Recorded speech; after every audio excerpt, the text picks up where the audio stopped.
Hi there, it's me recording myself right now. Watch. I can't be bothered with that. I'm recording myself. Just a second. Hi everybody in Speech 1100, it's Lauren. I am actually sitting in the hallway of my hotel in Washington, D.C. Recording this video for you because I wanted to give you some hints about preparing for your upcoming cultural artifact speech.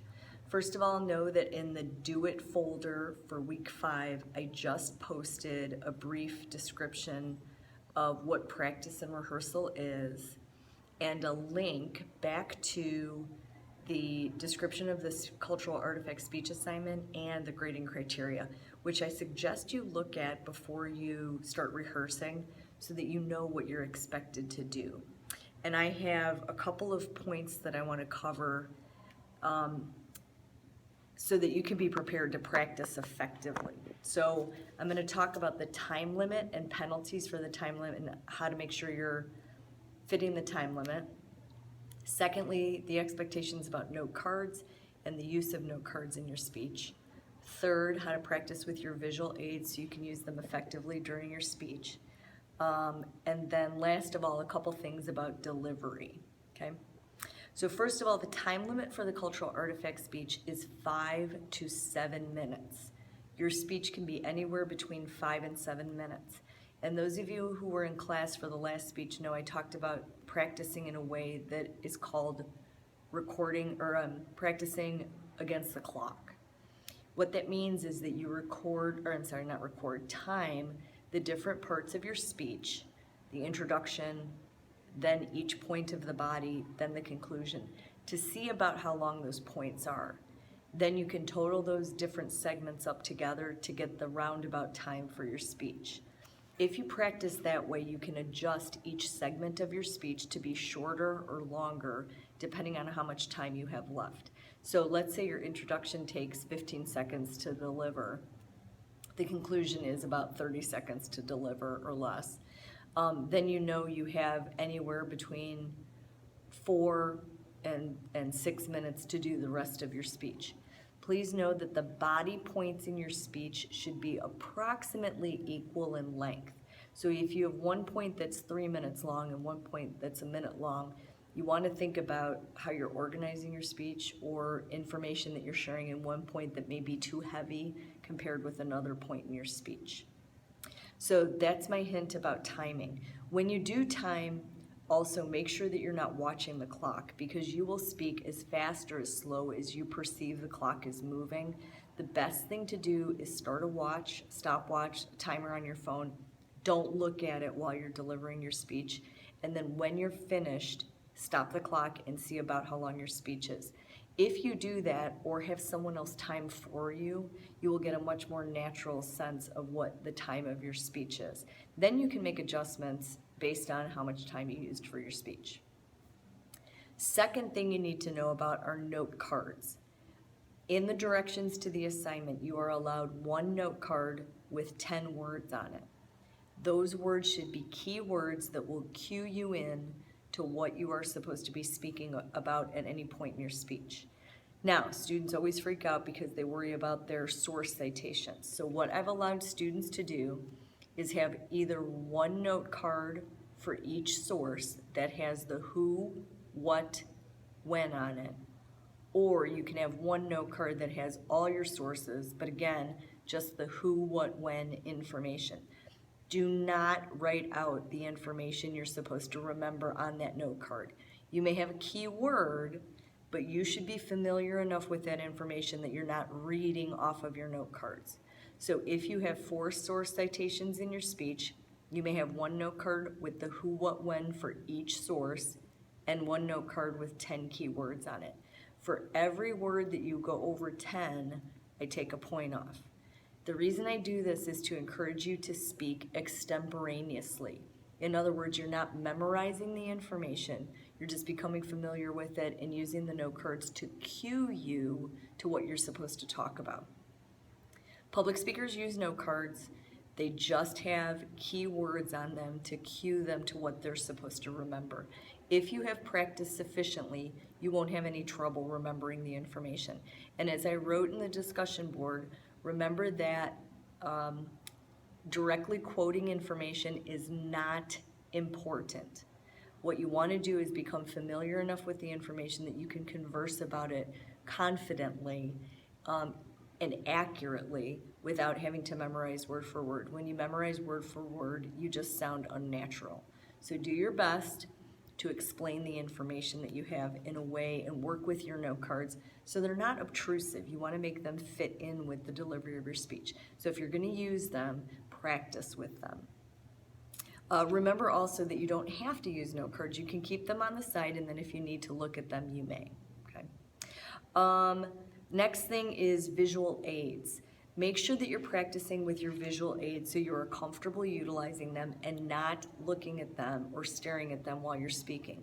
You do want to reference the visual aid. So if I had a visual aid right next to me and I wanted the audience to take a look at it because I needed them to pay attention to what it was that was on the visual aid, I can reference it, I can turn and look at it, reference it, and then turn back to the audience. What you don't want to do is be talking to the visual aid while you're delivering your speech. It cuts your eye contact with your audience. It's not an effective way to deliver a speech.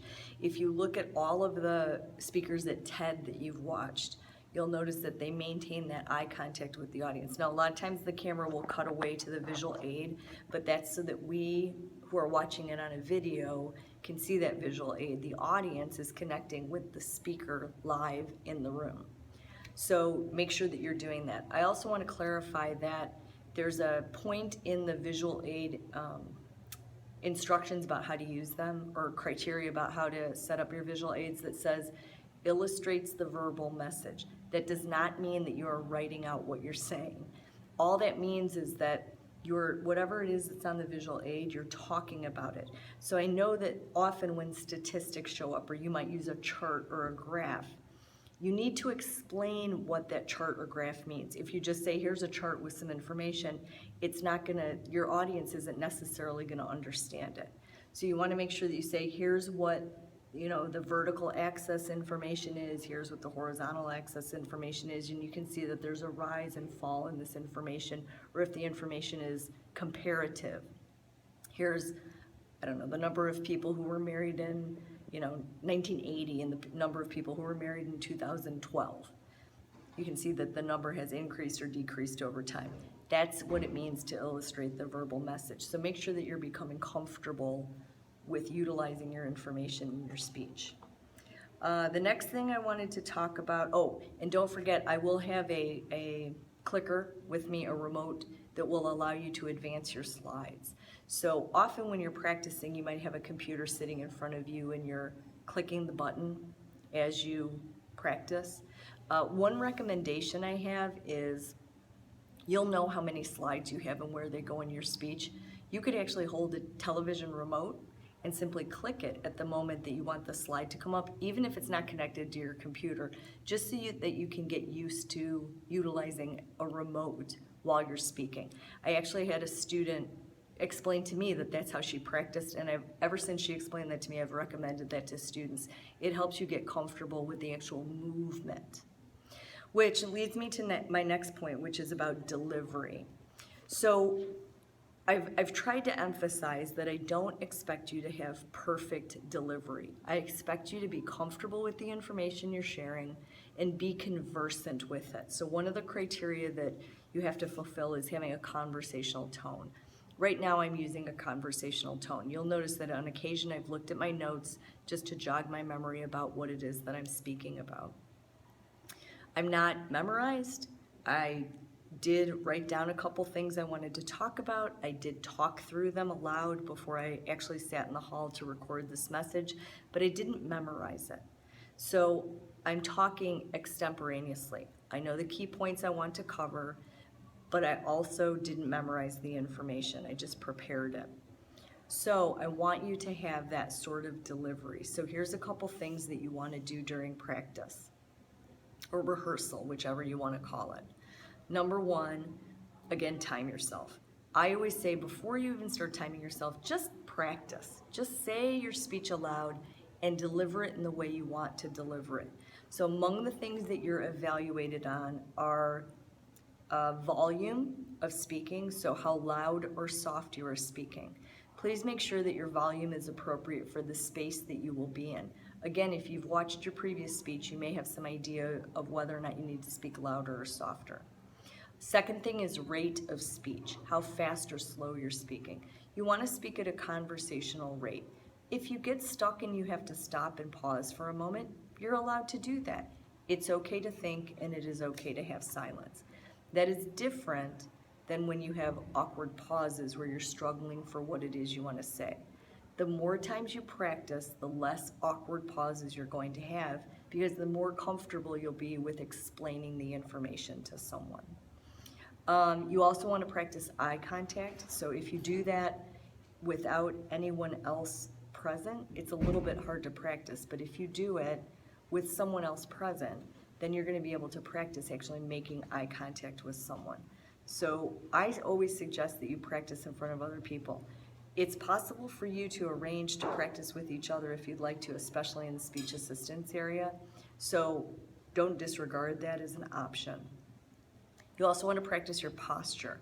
So make sure that you're standing up straight and tall, and delivering in the way in which you plan to deliver with purposeful movement. So one of the things that we notice about speakers is when they're not being purposeful with their movement, when they're simply standing and just moving nervously. So you want to really try to avoid doing that. So if you practice standing up and delivering your speech in the way in which you want to deliver it in the classroom, it's much more likely that you're going to do that when you get to class. So those are all of my hints. I do suggest that you practice multiple times. So practice, in the morning a couple times, practice in the midday, practice in the evening. If you try to cram all your practice in to tomorrow evening, you might have a hard time getting yourself ready. It is also possible to over practice. So, allow yourself a little bit of flexibility so that you're not trying to deliver it exactly perfectly. I don't expect any of you to be perfect. I expect you to do the best job possible, be as extemporaneous and natural as you possibly can be. So if you have any questions, please contact me. I am still going to be in Washington, D.C. until tomorrow evening, so you can always text me or call me on the phone. If I'm someplace where I can't answer the phone, I will try to get back to you as soon as possible. Okay? Good luck, everybody, and I look forward to seeing you on Tuesday.